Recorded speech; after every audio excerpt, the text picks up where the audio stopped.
नमस्कार दोस्तों, स्वागत है आपका मेरे चैनल लर्निंग विद भावना में।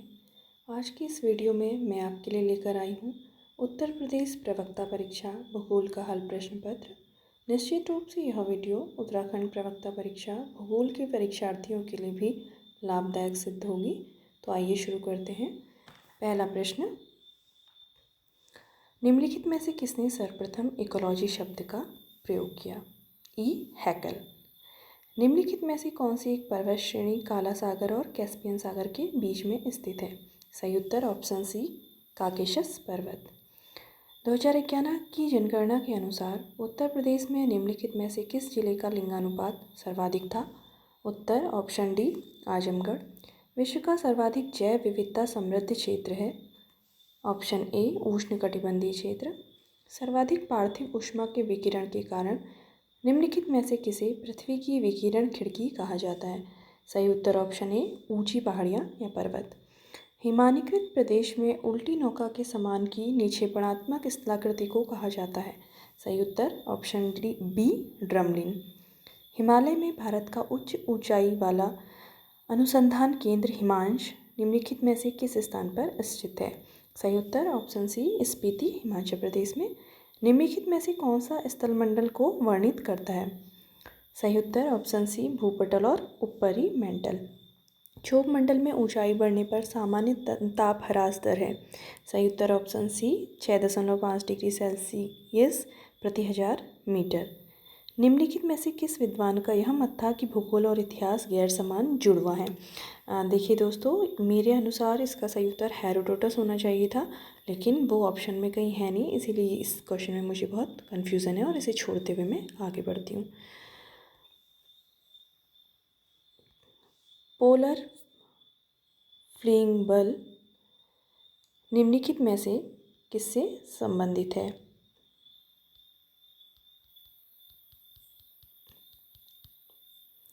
इसका सही उत्तर ऑप्शन डी, पृथ्वी का घूर्णन। निम्नलिखित में से कौन सा कारक लवणता को नियंत्रित नहीं करता है? तो इसका सही उत्तर है ऑप्शन सी, तट संरचना। निम्नलिखित में से कौन सा राज्य गंगा बेसिन का हिस्सा नहीं है? Option D, Sikkim. निम्नलिखित में से कौन सी गैस ज्वालामुखी उद्गार के दौरान प्रतिशत में अधिकतम मात्रा में निकलती है? तो इसका सही उत्तर है जलवाष्प। लगभग 90% जलवाष्प ज्वालामुखी उद्गार के समय निकलती है।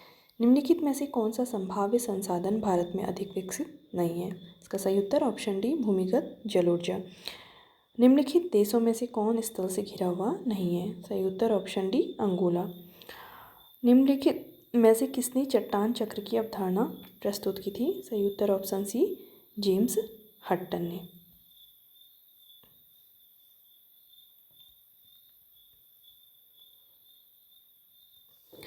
अगला प्रश्न, गोदावरी नदी पर पोम्प बांध एक भारतीय बाढ़ और प्रवाह परियोजना है। इसे निम्नलिखित में से किस और नाम से जाना जाता है? सही उत्तर ऑप्शन डी, श्री राम सागर परियोजना। निम्नलिखित में से किसने सर्वप्रथम यूरोप, अफ्रीका और अमेरिका के साथ होने की संभावना व्यक्त की थी? तो इसका सही उत्तर है ऑप्शन सी, अब्राहम आर्टिलियस। कई लोगों को इसमें कन्फ्यूज़न है कि अल्फ्रेड वैगनर इसका सही उत्तर होना चाहिए, लेकिन दोस्तों अगर आप देखेंगे कक्षा 11 भूगोल की किताब, तो उसमें चैप्टर 4 में ये साफ साफ लिखा गया है कि अब्राहम आर्टिलियस ने ही सर्वप्रथम यूरोप, अफ्रीका और अमेरिका के साथ होने की संभावना व्यक्त की थी। अब है अगला प्रश्न, उत्तर से दक्षिण की ओर कश्मीर हिमालय पर्वत श्रृंखला का सही क्रम है? तो इसका उत्तर है ऑप्शन बी, काराकोरम, लद्दाख, जास्कर और पीर पंजाल। दोस्तों इसके लिए हम एक ट्रिक है जिसे याद कर सकते हैं, काल जापी, तो आसानी से हमें याद हो जाएगा। क्वेश्चन नंबर 61, हरमट्टन पवनों के संदर्भ में निम्नलिखित में से कौन सा कथन सही है? यह एक उत्तर पूर्वी पवन है। यह मई और जून के महीनों के दौरान पश्चिम अफ्रीका में बहती है। तो इसका जो उत्तर है केवल एक सही है, यह उत्तर पूर्वी पवन है, लेकिन इसका जो बहने का टाइम है ये मई और जून नहीं बल्कि नवंबर और मार्च है। क्षेत्रफल के आधार पर संयुक्त अरब अमीरात सबसे बड़ा अमीरात निम्नलिखित में से कौन सा है? सही उत्तर ऑप्शन सी, आबू धाबी। निम्नलिखित में से सबसे ऊंचा बादल कौन सा है? सही उत्तर ऑप्शन ए, बख्शाब बादल। एक्सप्लेनिज्म इन जियोग्राफी नामक लेख भौगोलिक चिंतन में एक निर्णायक मोड़ सिद्ध हुआ, निम्नलिखित में से किसके द्वारा लिखा गया? Option C, SK. शेफर के द्वारा। एस.के. शेफर के द्वारा।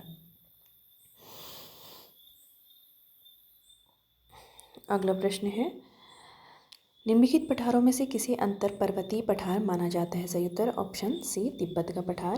क्षेत्रीय नवाचार प्रसरण मॉडल के जनक निम्नलिखित में से कौन थे? सही ऑप्शन है डी, टी हैगरस्ट्रैंड। निम्नलिखित में से कौन भूमिगत जल के अपरदन से संबंधित स्थलाकृति नहीं है? तो सही उत्तर है इसका geoid, option C. Cape Verde एक द्वीप समूह है जो कि स्थित है, ऑप्शन बी, अटलांटिक महासागर में। प्रवाल भित्तियों के विकास के बारे में निम्नलिखित कथनों पर विचार कीजिए और सही उत्तर कथनों के नीचे लिखे कूट से चुनिए। प्रवाल मुख्यतः उष्णकटिबंधीय महासागर एवं सागर में बनते हैं। सही। प्रवाल गहरे सागरों में नहीं पाए जाते हैं, वे समुद्र तल के नीचे 60 से 70 मीटर तक की गहराई तक पाए जाते हैं। 27 प्रति हज़ार से 30 प्रति हज़ार महासागरीय लवणता मूंगा जंतु की वृद्धि के लिए अनुकूल है, ये भी सही। सागर के तापमान की वृद्धि मूंगा शैवाल के लिए अति उत्तम है, जिसके कारण बहुत सफ़ेद रंग का हो जाता नहीं। ऑप्शन 4 गलत है, तो इसका सही उत्तर होगा ऑप्शन डी, 1, 2 और 3 सही है। निम्नलिखित में से कौन सा एक प्राकृतिक बंदरगाह है? इसका सही उत्तर ऑप्शन डी, मोगादिशु। निम्नलिखित में से किस भूगोलवेत्ता ने यह प्रस्तावित किया कि सभी इतिहास का भौगोलिक रूप से तथा सभी भूगोल का ऐतिहासिक रूप से अध्ययन किया जाना चाहिए? इसका सही उत्तर ऑप्शन ए, हेरोडोटस है। निम्नलिखित में से किस जर्मन भूगोलवेत्ता ने भौतिक भूगोल के क्षेत्र में योगदान दिया है? सही उत्तर ऑप्शन डी, ऑस्कर पेशेल।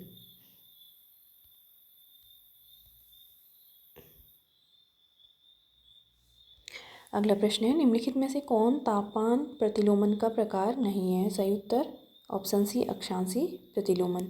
निम्नलिखित में से कौन भूमध्य सागरीय जलवायु के प्रभाव में नहीं है? Option C, Venezuela. सूची 1 को सूची 2 से सुमेलित कीजिए तथा सूचियों के नीचे दिए कूट में सही उत्तर चुनिए। तो ये माउंट रेनियर है संयुक्त राज्य अमेरिका में, माउंट एटना इटली में, पेरिकुटन मैक्सिको में और माउंट अपो फिलीपींस में। तो इस हिसाब से सही जो कूट है वो है बी।